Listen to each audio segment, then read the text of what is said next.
Hello everyone, bienvenue dans un nouvel épisode de Diatalaku Effect. Donc comme à l'accoutumée, je suis votre hôte Claudel Kangang et aujourd'hui je vais faire la deuxième installation, le deuxième épisode de l'arbre à palabra, sous l'arbre à palabra. Alors lors du premier, déjà beaucoup de retours, beaucoup de feedback positifs, donc merci à tous ceux d'entre vous qui avaient soit posé des revues sur Apple Podcast ou alors m'avaient écrit directement via WhatsApp, Twitter, mail pour me fournir votre feedback. Encore une fois, merci beaucoup. Donc, suite à cet épisode-là, je me suis dit un épisode numéro 2, c'est obligé. Et c'est marrant parce que vous allez voir cet épisode, je l'ai enregistré il y a à peu près un mois. C'était le matin lors de ma séance de méditation. Bon, cette fois-ci, j'ai fait une méditation où je marchais pour me vider la tête. Et j'ai eu une idée qui m'est venue en tête sur qu'est-ce qui nous freine.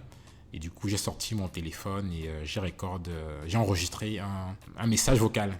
Donc, vous allez voir, la qualité du son n'est pas terrible parce qu'encore une fois, je marche. Donc, de temps en temps, vous allez entendre du vent ou alors une voiture qui passe, un camion, des klaxons. Donc, désolé pour ça. Mais je pense que le contenu est de qualité. En tout cas, je suis content de l'évolution et de comment j'ai structuré ma pensée, même un matin à 6h30 à marcher.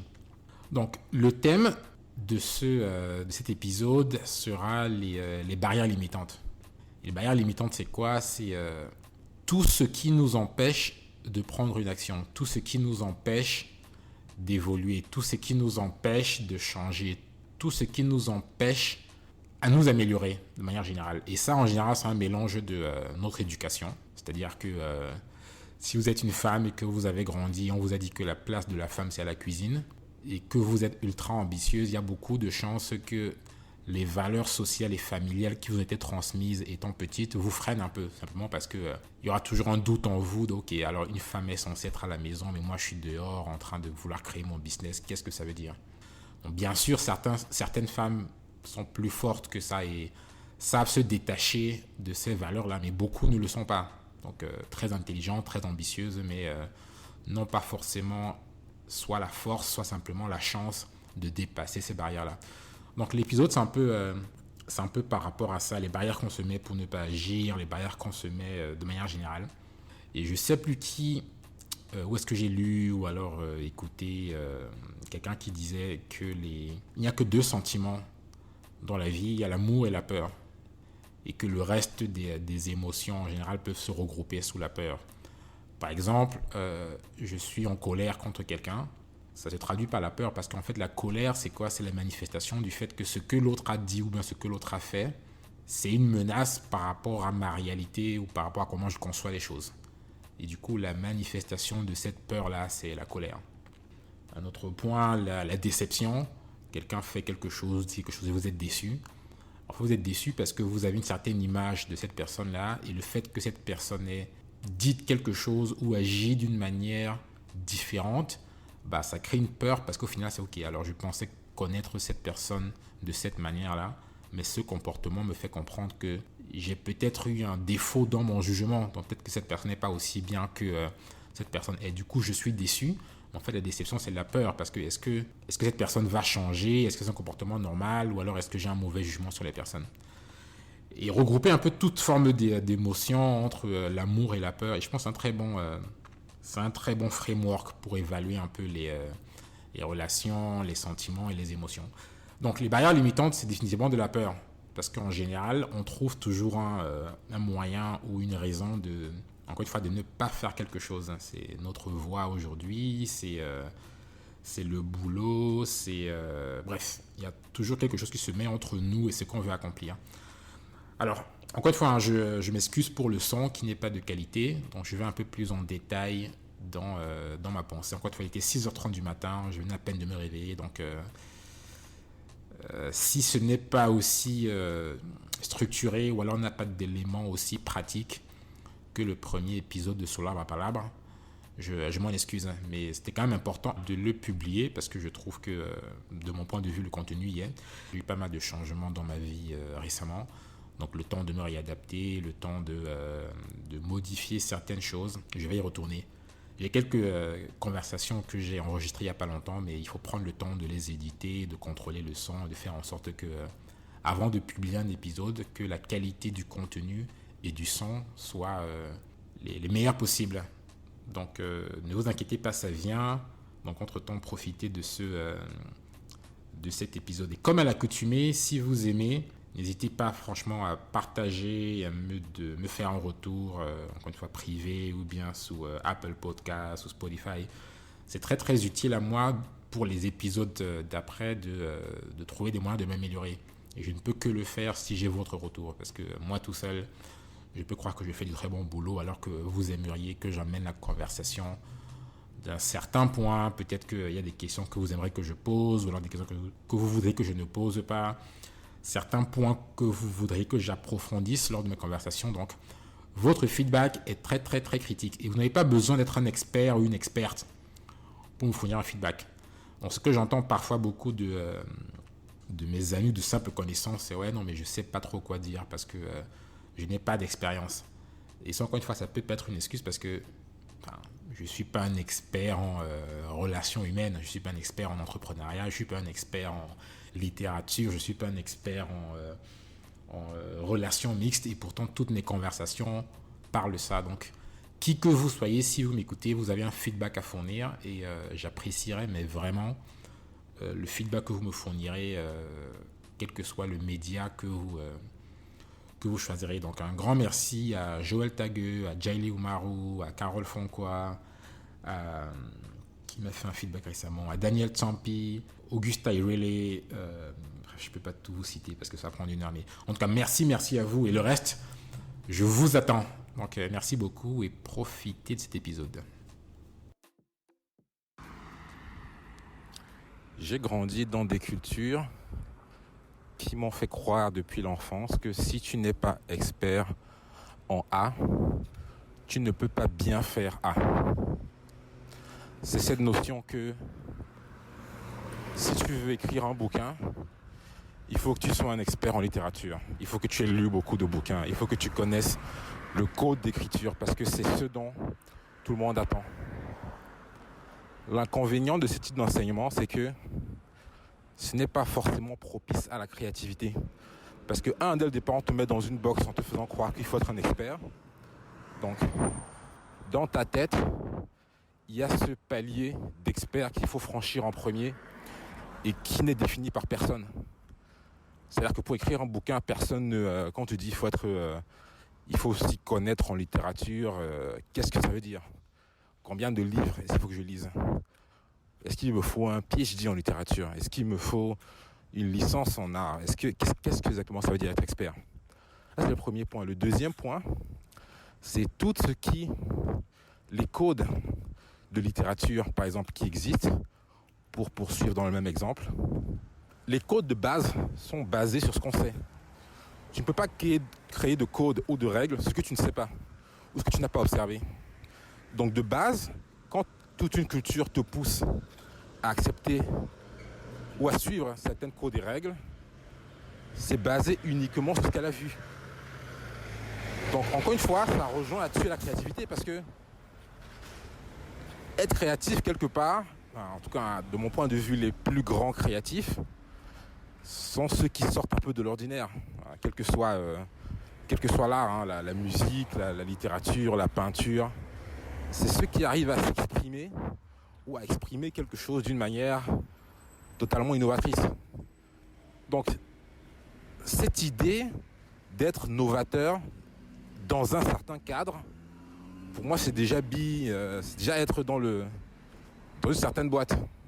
Et vous imaginez dire ces choses-là à un enfant, l'enfant qui, de base, a l'esprit le plus ouvert quand il est enfant, parce qu'en grandissant, il aura de plus en plus de codes, de plus en plus de règles. Donc, si dès l'enfance, il se dit, voilà comment ça va marcher, en grandissant, il y a de grandes chances qu'il ne se construise ou alors qu'il n'apprenne que des codes, des règles, qui le restreignent encore plus. Alors, certains arrivent, bien sûr, au bout d'un moment, à s'en détacher, en changeant de culture, en changeant de perspective, en rencontrant des bonnes personnes, en ayant une expérience cathartrice qui pousse à s'interroger, je sais plus quel philosophe, mais l'un de mes cours de philosophie en terminale, on dit ça commence par l'étonnement, et de l'étonnement naît le doute. Et à partir du doute, voilà, tu peux soit douter, t'arrêter là, soit douter et prendre action pour vérifier et te poser des questions sur les pourquoi et comment de ce doute-là. Donc voilà, ça me passe également par l'esprit parce que culturellement parlant, de ce que je vois, c'est beaucoup moins présent aux États-Unis, où tu as cette notion un peu de dès l'enfance, tu peux. Tu vois, tu n'as pas, si tu veux donner, si tu veux aider ta communauté, tu n'as pas besoin d'attendre et être Bill Gates pour redonner, que ce soit ton argent ou de ton temps. Tu n'as pas besoin d'être Michelle Obama pour commencer à pousser les gens autour de toi à être un peu plus sains dans leur vie, c'est-à-dire à faire du sport, de l'exercice, à manger sainement. Tu n'as pas besoin d'atteindre ce niveau-là. Tu n'as pas besoin d'être je sais pas qui d'autre apprécier un Nelson Mandela pour favoriser, encourager la paix, la non-violence autour de toi.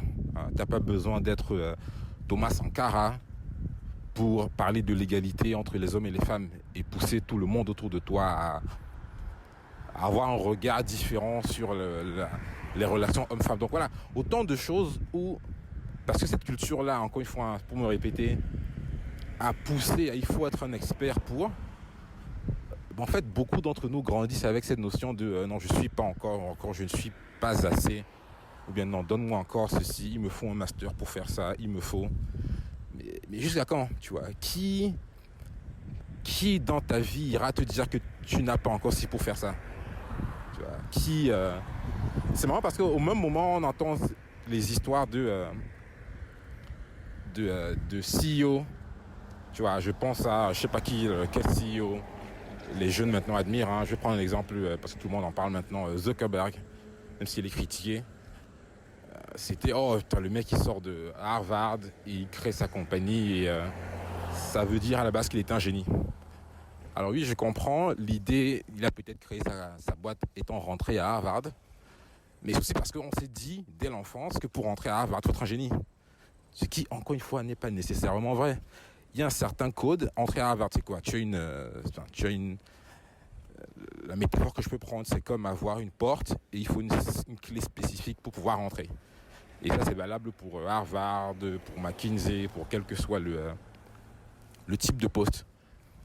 En fait, il s'agit simplement de s'asseoir et de résoudre un problème, de se dire, ok, si je veux rentrer à Harvard, qu'est-ce qu'il faut? Si je veux postuler à Harvard, que ce soit business school ou bien je sais pas quoi, en 2025, on est en 2019, aujourd'hui j'ai 6 ans devant moi, comment je me prépare? Donc parfois les étudiants qui arrivent à rentrer dans ces écoles-là, ou bien qui ont ces boulots-là, c'est pas forcément qu'ils sont les plus intelligents que d'autres. C'est simplement parce que, ils ont repéré l'opportunité bien avant, ça changera ma vie si dans 5 ans je vais à Harvard, donc comment je me prépare dès maintenant? Donc c'est repérer. Et 2, prendre les étapes nécessaires pour entre le moment où ils repèrent et le moment où ils veulent l'opportunité. Encore une fois, si je vais aller à Harvard dans 5 ans, qu'est-ce que je dois faire en 2019, en 2020, en 2021, en 2022? Ils établissent un plan qui va checker toutes les boxes, ce qui fait qu'au moment où il va chercher l'opportunité, il sera prêt. Pour revenir à ma métaphore d'ouvrir la porte, c'est j'ai un bout de fer devant moi, je veux pouvoir entendre cette porte. Je commence à étudier la porte, quel est le type de clé qu'il faut, et d'en prendre les 5 prochaines années pour tailler, limer la clé. Donc ça revient par acheter les bons outils, 2, s'assurer, apprendre un petit peu l'art pour tailler la clé, parce que partir d'un bout de fer ou de cuir ou de zinc, je sais même pas quel est le métal utilisé pour les clés. Il y a un petit art aussi à apprendre, mais ça prend du temps. Et au moins tu évolues vers un objectif précis. Tu ne te dis pas non, Harvard c'est pas pour moi parce qu'il faut être un génie, donc je m'en fous. C'est non. Moi aujourd'hui, qui me lève, qui boit mon Nesquik ce matin, qu'est-ce que je peux faire d'autre pour... Donc voilà, c'est un point qui me revient toujours parce que c'est dans beaucoup de cultures, à part la culture américaine. Donc que ce soit chez nous en Afrique, que ce soit en Asie, que ce soit en Amérique latine, j'ai beaucoup de personnes que je rencontre qui, quand tu leur parles, tu peux voir une intelligence assez claire, tu peux voir une envie de changer le statu quo, que ce soit pour eux ou pour leur communauté, mais qui se disent toujours qu'ils ne sont pas assez parce qu'il en manque quelque chose. Et moi, ça me rend fou parce que, ayant eu des discussions avec quelques-uns ou quelques-unes de ces personnalités qui sont changées, qui sont censées être des génies ou bien des gens hors du commun, en fait, non. En fait, non. Parfois, il y a des gens que je rencontre dans la rue, avec qui on discute, chez qui je vois plus de potentiel que ces grandes personnalités-là. Alors, vous allez me dire, toi qui toi qui, est-ce que c'est parce que tu vois que ça veut dire que c'est vraiment, tu vois, quel est ton... est-ce que ton jugement peut être... est-ce qu'on peut y faire confiance? Et je dirais, il y a certains éléments, je pense, qui sont immuables, hein, qui sont objectifs. C'est-à-dire que celui, par exemple, celui ou celle qui a galéré pendant, 5 ans de sa vie pour avoir un travail, je pense que on peut tous être d'accord sur le fait que une fois que cette personne trouve un travail, elle sera beaucoup plus acharnée, beaucoup plus concernée à garder ce travail que la personne qui sortie d'école ou avant de sortir d'école a trouvé un boulot super facilement et n'a jamais chômé de sa vie. Donc en appliquant le même type de principe et en parlant aux gens qui ont réalisé des œuvres encore une fois censées être hors de ce monde, et parfois elles le sont, je ne suis pas en train de dénigrer, en fait elles n'ont pas forcément quelque chose d'exceptionnel, elles ont juste eu ce « je me lance » qui nous manque un peu, qui manque en tout cas beaucoup. Ce je me lance, parce qu'on trouvera toujours des raisons pour ne pas se lancer. Je ne suis pas prêt, je ne suis pas assez, je n'ai encore rien fait. Ouais, non, encore 1 an ou 2 ans pour ci. Il me faut d'abord faire ci. Non, mais pas aujourd'hui. Je pense que je vais commencer par écrire un peu ce que je veux faire et puis construire petit à petit. Et puis un jour, sans se mettre de date, sans se mettre de... tu vois, c'est ça, ou alors encore une fois la notion de quelqu'un d'autre est mieux placé pour le faire. Tu vois. Quelqu'un avec une expérience, parce qu'on se dit toujours que l'expérience ou bien le diplôme ou bien... On trouve toujours un moyen de justifier le fait que quelqu'un d'autre a quelque chose de plus que nous qui lui permet de mieux faire que nous. Et on s'en sert comme excuse pour ne rien faire ou bien pour procrastiner. Donc, j'avoue que pour se lancer, il y a quelque chose qui manque. C'est l'ego / une bonne dose de confiance en soi.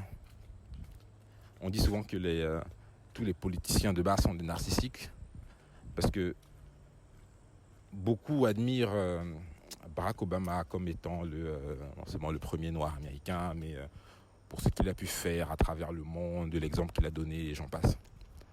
Mais très peu se demandent d'où lui est venue cette idée de se lancer. Tu vois, personne ne se dit, ok, mais qu'est-ce qui... personne en tout cas, que je sache. On se pose un peu moins la question de qu'est-ce qui lui a pris, lui, ce noir de Hawaï, ayant grandi à Chicago, de penser qu'il avait ce qu'il faut pour changer l'Amérique ou bien changer le monde, bien cette vision-là. Et je pense à la confiance en soi parce que quand vous regardez son parcours autour de lui, que ce soit, il avait passé 2 parents autour de lui, déjà. Donc ça ne peut pas venir des 2 parents, si oui, uniquement de la mère. Il y a quelque chose de... il faut cette espèce de narcissisme-là contrôlé pour pousser à se dire, ok, je peux faire quelque chose et je vais le faire. Et ça ne peut pas être parce que je suis la personne qui le fera le mieux. Je pense que si tout le monde se disait ça, on ne ferait jamais rien. On n'a pas besoin d'être le meilleur dans ce qu'on fait. C'est notre notion qui nous vient de je sais pas d'où. Cette notion d'établir un ordre. Tu vois, dès le lycée, je me souviens déjà quand on rend les copies, il faut rendre les copies dans l'ordre, hein. C'est-à-dire que du moins bon au plus bon. Donc on s'établit, ou on établit dans la tête des enfants dès le bas âge cette notion de telle personne est plus bonne que toi. Ce qui, enfin, l'intérêt je ne vois pas. Tu vois, l'intérêt de, je veux encore qu'on prouve que ce soit un élément motivateur pour la plupart et pas l'inverse. Tu vois, ça aide effectivement si l'autre est plus bon que toi et dans ta tête tu te dis ok, je vais faire de mon mieux pour rattraper cette personne, mais encore une fois peut-être que je lise un peu plus, mais j'ai pas l'impression que chez la majorité c'est un signe de il faut que je fasse mieux pour tu vois, je pense que c'est plus un signe de ok, en fait je suis pas bon, tu vois, je suis pas, c'est pas mon truc. Tu vois, tu as deux contrôles de physique. Le premier à 19, tu te retrouves avec, je sais pas, 4 sur 20. Deuxième contrôle 6 sur 20. Tu te dis, bah écoute, la physique, c'est pas pour moi. Et si tu passes comme ça un an de ta vie avec des notes en physique qui sont pas bonnes, dans ta tête, ou bien le monde autour de toi te fait croire que la physique, c'est pas pour toi. Alors que simplement, c'est peut-être pas le bon enseignement. Tu vois, peut-être que la manière d'enseigner de ce prof ne va pas forcément avec toi. Peut-être que cette partie spécifique de la physique, qui est encore une fois un champ très large, ne te convient pas. Mais enfin, on a vu des exemples de personnes qui n'étaient pas forcément très bonnes à l'école et qui se retrouvent dans des recherches très pointues. On a vu des exemples de personnes qui n'étaient pas forcément bonnes en gymnastique à l'école et qui se retrouvent des sportifs de haut niveau à compétir au niveau mondial. Donc, à revenir encore sur l'idée, hein, j'ai des exemples, des parenthèses que je prends à gauche à droite pour dire que il faut se lancer, il faut passer à l'action. Un exemple, pourquoi j'en parle également aussi, c'est la simple idée de ce podcast. Il y a beaucoup de, que ce soit des connaissances, des amis qui me disent « Ah tiens, j'ai eu une idée comme celle-là il y a 2-3 ans. » Et la première question qui me vient en tête, c'est toujours « Mais pourquoi tu ne l'as pas faite ?» Tu vois, et c'est pas pour dénigrer, hein, ou bien pour dire que c'est juste, mais quel est dans l'esprit le cheminement, quelle est l'étape qui te dit ok, ça ce serait une bonne idée, mais je ne vais pas la faire, parce qu'au final c'est ça. Et quand les réponses que je reçois, c'est toujours quelque chose un peu de tu vois, alors pour certains il y a des doses d'imprévus, c'est-à-dire que je sais pas, tu tombes enceinte ou bien ta femme est enceinte, bah, j'imagine que drastiquement tes priorités doivent changer, tu vois. Tu perds quelqu'un dans ta vie, ça te change tes perspectives, tu oublies un peu, c'est normal. Et pour beaucoup d'autres, en fait, pour la majorité d'ailleurs, c'est des excuses un peu. Tu vois, c'est oh mais quand j'y pensais au boulot, c'était un peu devenu dur, donc j'ai passé 2 semaines à rentrer un peu plus tard que prévu. Ok, et après les 2 semaines, alors qu'est-ce qui s'est passé? Ou alors ouais, j'ai pensé, mais je sais pas, créer un podcast, je sais pas en fait quel type de matériel il faut, donc le temps de me renseigner, tout ça. Je dis bah mais une recherche Google, tu as je sais pas combien d'articles extrêmement bien détaillés qui te disent comment créer un podcast dans 10 étapes. Mais encore une fois, hein, je vais être bien précis, je ne suis pas en train de dénigrer ou bien de dire, je nous pousse un peu parce que la même chose m'est arrivée de nombreuses fois et ça m'arrive toujours aujourd'hui. Mais juste à reconnaître ces éléments-là qui nous bloquent à passer à l'action. Parce qu'il y en a toujours. Et ça peut être intérieur, ça vient de nous, on n'est pas assez, la confiance, tout ça. Ou alors ça vient de l'extérieur, où quelqu'un va nous dire si, quelqu'un va nous faire ça, ou bien le boulot va être un peu plus dur à un moment. Bref, le monde extérieur va agir sur nous à ce moment pour nous pousser à ne pas agir. Et donc, le plus on en a conscience à reconnaître cette étape cruciale qui nous bloque entre la pensée et l'action, le plus on s'entraîne à reconnaître cette étape-là, le mieux on est à la surpasser. Et à se dire que ok, c'est une étape difficile, ou alors je vois la difficulté devant moi, mais je n'arrête pas là, je continue. Et ça, j'ai l'impression que c'est la clé un peu pour se lancer. Tu vois, parce qu'encore une fois, le plus dur, c'est toujours se lancer, cette première étape. Si je prends juste le cas précis de ce podcast, l'idée, encore une fois, c'était ma contribution au rayonnement de l'Afrique à travers des conversations avec des leaders ou bien simplement des Africains qui font quelque chose que je trouve est assez rare en Afrique et qui peuvent aider d'autres personnes. explorer mon côté également créatif. Donc le premier épisode était très dur parce que ma voix, ma voix, est-ce que j'ai une voix podcast, est-ce que... mais très très vite, j'ai dit, mais je m'en fous en fait. Parce que si l'idée, c'est vraiment pour les autres, d'apprendre mieux sur l'Afrique, ou bien de se bouger, ou bien de se rendre compte que d'autres personnes font des choses excellentes, sans être eux-mêmes pour autant excellents, en fait, ma voix là-dedans, j'en ai rien à foutre. Tu vois, ma voix n'est pas l'élément le plus... donc, ok, on passe dessus. Ok, la longueur, après un épisode, c'est genre 50 minutes, 1 heure à peu près. Ok, je sais pas. Ok, demande du feedback. Ouais, Claudel, c'est un peu long. Ok, l'étape d'après, j'ai 10 minutes, 30 minutes.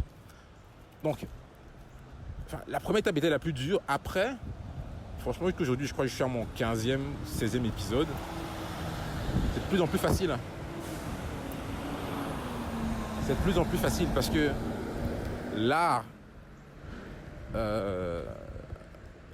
je le maîtrise un peu plus, donc c'est beaucoup plus facile de structurer ma pensée. C'est beaucoup plus facile quand j'ai une conversation avec quelqu'un de structurer la conversation, donc le type de questions que je veux poser pour cette personne particulière, où est-ce qu'on va, le stress n'y est plus, je connais mon matériel, le micro, tout ça, donc c'est beaucoup plus facile. Mais du coup, si je n'avais jamais passé cette première étape de ok, juste achète un micro et lance-toi. Et certains pourront me dire que le micro, c'est peut-être une étape de plus. Tu vois, je connais des gars qui ont commencé leur podcast avec leur iPhone.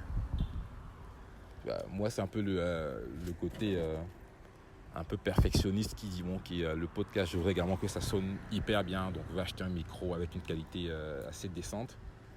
Mais sinon, on n'a même pas besoin. Tu vois, on a tous, si on a un téléphone de nos jours qui est un smartphone, on a tous une fonction recording. Donc juste commencer, je pense que le contenu est plus important que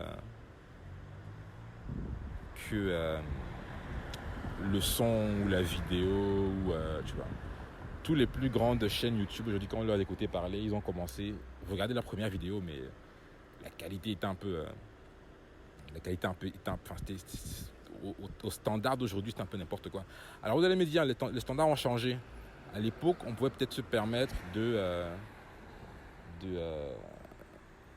commencer avec une vidéo pas terrible parce que tout le monde savait que le matériel aujourd'hui, oui, ça va être difficile, mais je reste convaincu que si il y a de l'amélioration avec le temps, ça va décoller. De toute façon, quel que soit le contenu que vous créez, la première audience, ce sera l'entourage. Donc il faut vraiment que vous ayez un entourage pourri pour que le premier épisode, aussi